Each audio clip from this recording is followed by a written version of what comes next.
Hello and welcome to Ditch Witch Diaries. We are in the second week of cleansing herbs, and we've moved on from banishing, and now we're doing cleansing herbs. And I am presenting today, and we are doing another herb from south of our United States border, and we are going to be looking at Copal. Isn't that? I love this picture. It's a good one. Yes. It So looks like lava rocks. it does. I know, it's amazing. So I in the last video that we talked about Palo Santo, I talked about how a lot of my tattoos are done like in the style like Chicano style, classic Chicano style. Like I have the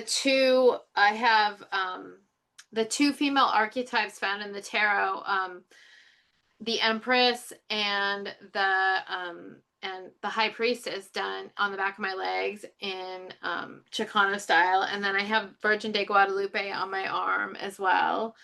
And this is done in it's traditional Chicano style. So it's he actually like looks to like talks about like having Aztec influences and like actually Mayan influences. And so anyway, so he put these on my body because I love his artwork and he loves me. And so but when he does it, he starts out by burning copal. Like that's part of his ritual. Like before he starts like tattooing me, he always burns copal. So, um, anyway, so that's kind of why I wanted to share it with you. So here we go. So copal, there's many different Latin names. Bursera, several species. Protium, several species. Shorea javanica or Shorea weissneri. And they're all different trees. So this is kind of like a smattering of the different types of trees. Bursera, Protium, and Shorea. And the parts used, because what this is a tree resin. So I don't think I described how it's harvested, but it's traditionally harvested with a very sharp knife, and the knife is drawn down the bark, and resin seeps out of those wounds. And so, and it's harvested that way. And it's very important not to harvest too much from one tree. So often it's traditionally harvested, not like they'll go to like every fifth tree during one harvest season and then go to other ones during the next harvest. Um, so you don't damage the tree and so that you're respectful of that you're actually like opening up what amounts to a wound in a tree to get the resin. Other names are blood of the trees. There you go. Copalli, food for the gods, incense of the gods, palm, poom, and pumti. So the correspondences, and I love this picture, by the way. I love that picture To too. tell you right now that I love that picture. So the element is fire. The planet it's associated with is the sun. The astrological signs, and I saw another one, but I don't know. I'm maybe is I saw Taurus too, but I kind of was more into Gemini and Leo. So the tarot that's associated with it is either the sun, the Hierophant, and we're going to see why because it's more like it's a ritual use, and the High Priestess because it's used like there's like this like darker kind of communication with other spirits type of thing that's going on as well, like we've been seeing in these kind of herbs. The chakra is the solar plexus chakra as well as the crown chakra.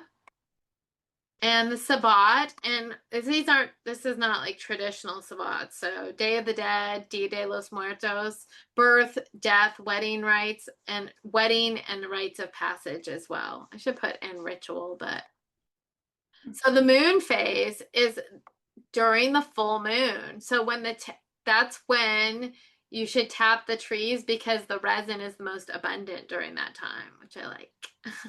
Yeah. And the goddesses, and I put their name, how you sound this out. Okay, so the first one is Tlikwe. Okay, that's one. And then this is the picture that we see right there, the goddess of the dead is Mikte Kaswiwatl. So Seawaddle, there we go. That is the goddess of the dead. So the resin information. Okay, so the Latin name, obviously this varies depending on the tree because there's no like copal tree. So there's a couple different trees that produce this resin, like, and that's why you get the Latin names from it. It varies. So the three main ones are Bursera, Shorea, and Protium. They're the three like genuses whose resin they're typically used. So the Shorea javanica is white copal, and it's not as commonly used. I have a bunch of white copal. I would like to get the So other. do I. I would like to get the other types of copal myself. In fact, I think I'm going to. That will be my first purchase in my new residence. You can see the Nice. boxes all over the place, and why I'm kind of leaning is because there's boxes all over. So, yeah, so the Shorea javanica is the source of white copal. Mayan copal is often referred as protium copal. So that's what Mayan copal is. So in Central America, the copal resin that the Mayans used is protium. And the protium species, it reaches the protium genus or whatever, reaches 3 meters around, and 3 meters high and 50 centimeters around. 30? 30 meters high? 30 Nice. meters. So that's really I was tall. like, that's a little beat. No, really 30 is a tall. lot. Exactly, really tall. So its habitat is jungles and then some savannas, and but it likes heavy shade and it likes well draining soil. And it grows around the world as well because I've heard of other copal trees being grown in Asia as well. I saw some images of some in Asia. But in Mexico, it grows from sea level to 400 meters and from Veracruz to Oaxaca. So true copal, they say, though, originates from Mesoamerica, Colombia, Peru, Venezuela, and Brazil. So it's all over South America and Mesoamerica. So we're going to talk about this picture as well. So in Mayan, it's burned as an offering to the gods. And some say that it's kind of like a necessary daily practice because it's food for the gods. It's burned for purification, which is like cleansing.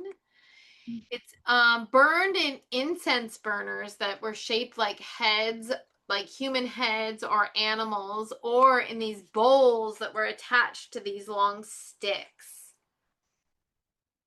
And it's still burned in churches today. So the church at San Juan Chamula is one of the examples of the churches where copal is burned. It's used as glue to get cinnabar to stick to greenstone carvings. That's one other use. And it's also, this is the Bonampak murals in Chiapas, and it's used as a binder for paint. And we talked about some binders for ink, but this is, copal is used as a binder for paint, and it's found in traditional murals, especially, I don't know what happened there, especially in Chiapas. It's found there. So also there's these divining god figures there that had these balls of copal in their hands. And it's also has been used as a sacred carving medium. So you can physically carve this, even though it seems like really like when you like touch it, it's not at least the white copal, it seems like it would crack really easy. But if you can do or that, crumble. yeah, or like I don't know what the word is. It's like sliver almost. Like it seems like it would just like break off in flakes almost if you tried to like, but maybe I'm sure it happens. So I'm sure. So also there's more though. So it's also tied to blood. It's got a huge tie to blood. So in the Popol Vuh, which is the creation myth, and we're going to talk more about like another creation myth, it's Copal is symbolic of blood. So the rulers of Xibalba, the underworld, they plan to sacrifice, and I don't know how to say that. Exquic. Plan to sacrifice Exquic.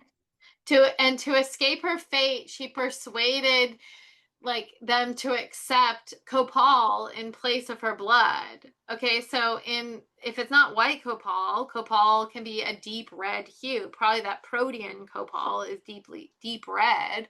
It resembled blood and and they thought that it was the lifeblood of trees, hence the name, blood of the trees.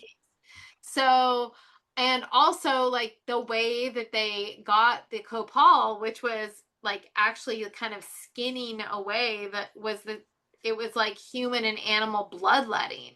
It was a sacred practice and it was tied to vitality and sacrifice. Okay, so there's also a group of Maya from Chiapas called the Mom Maya, and they still perform a ceremony that connects blood, and we're going to see Maize as well, and Copal. It's called Pomixi, which you can see the alternative names Pom and Pomti like may get their origins from this. It's very close. But it's roughly copaling of the maize. So what they do is one of the practitioners prick their finger and drip the blood on the copal, and then they burn the copal, and then they let it waft over the maize. So the idea of that idea is very appealing to me. I was just gonna say I love that. I know. I very much love the idea of finger and putting it over resin, especially copal, with this tied to blood, and then burning it. That seems rad. Just saying. Yeah. So more about the Mayan culture, the Nahuatl culture and stories. So Chortí, that's another group of Mayan people, the Chortí. They use it for success in hunting. So what would happen is that a hunter would spend some time and he would dream of the hunt and he would plan the hunt. And in his dream, he would dream about how much copal would have to be paid for a successful hunt. And then the hunter would prepare that many pieces of copal and then they would burn them the midnight before the hunt. In the Huasteca region, Otomi healers, they read smoke to diagnose illnesses. And in Mexican folk traditions, it's used to treat a broken heart. And so it clears away the difficult energy with a smoke bath. So similarly to what we've talked about before. So there's more though, because there's this myth that I found. So I got a couple books because I thought I should probably get a couple books since we're really looking at like indigenous herbs and plants. So I got this one called Plants of Power, Native American Ceremonies and the Use of Sacred Plants. I know. And then I got another one called Native American Medicinal Plants. That's pretty interesting. Right. So this one, this Yeah. story is from Plants of Power. So it's okay. So this is from the myth of origins. And Jaguar Quitzi, Jaguar Knight, Mahukuta, and True Jaguar, they were overjoyed when they saw the day bring. It came up first. It looked brilliant when it came up, since it was ahead of the sun. After that, they unwrapped their copal incense, which came from the east, and there was triumph in their hearts when they unwrapped it. They gave their heartfelt thanks with three kinds at once. Mixtam Copal is the name of the copal brought by Jaguar Quitzi. Kaztan Copal is the name of the copal brought by Jaguar Knight. And Godly Copal, as the next one is called, is brought by Mahukuta. The three of them had their copal, and this is what they burned as they incensed the direction of the rising sun. They were crying sweetly as they shook their burning copal, the precious copal. So that's from Plants of Power. Beautiful story. Lovely. Yes. So then we move to the Aztec. And so this was found in an offering well at Chichen Itza. And it was painted blue, green and blue with jade in like these big balls of like copal. So there's jade like kind of embedded in big balls of copal. And Spanish friar Bernardino de Sahagún said in the 16th century, Swagun said in the 16th century that copal was being used as makeup, glue for masks, and in dentistry. So then in El Salvador, so this is like another story, and I actually got this information from this blog from Mountain Rose Herbal, and I put the link at the end. But I guess somebody who works there is from El Salvador, and they put the whole story of how their grandmother used copal. So if you want to read that, they used it for purification, to remove low vibration energy, to dissolve fears. They used it to wake up altars and to connect with the ancestors. So that's some information from El Salvador. And then in pre-classical Mesoamerica, it was used in the pre-classical period during Dia de los Muertos to guide souls back to the afterlife. And it's also, like we hinted at before in other traditions, it has a connection with maize. So maize was a staple to humans, and copal was looked at as a staple to the gods. In modern Mexico, it's used as well in modern Mexico. So it's burned during Dia de los Muertos, and it's often described as the scent of Dia de los Muertos along with marigolds. And it's burned gravesite to create a liminal space, which we discussed as well. And then in indigenous North America, because this is really interesting. And if you see this, like this is a frame for a smokehouse, for a traditional smokehouse. That's like a frame. The Apache and the Sioux tribes of North America, and I think this is from the Sioux. They traded for copal from Mexico. So they traded their crafts for copal from Mexico, which they used exclusively in their sweat lodge rituals as holy incense. So the magical properties. Cleansing, of course, we heard about cleansing all over the place. To remove evil, to bless a house. And I also heard to pray the 23rd Psalm while burning it. So if it's probably from hoodoo practice. Actually, it probably was. It was probably from Papa Jim. What was his name? Yeah. It wasn't from Papa. No, it wasn't him. It was from Papa. I have another book called, let's see, Papa Jim's Herbal Magic Workbook. So probably from that. It's also used for love. We saw that in the mythologies and the stories. Purification. It's supposed to also stimulate creativity and imagination. It's supposed to open the mind. So that even makes more interest. It also makes it more interesting that that tattoo artist would burn it during, like, before Mm. our sessions. And it's supposed to shed light on the darkness of the soul.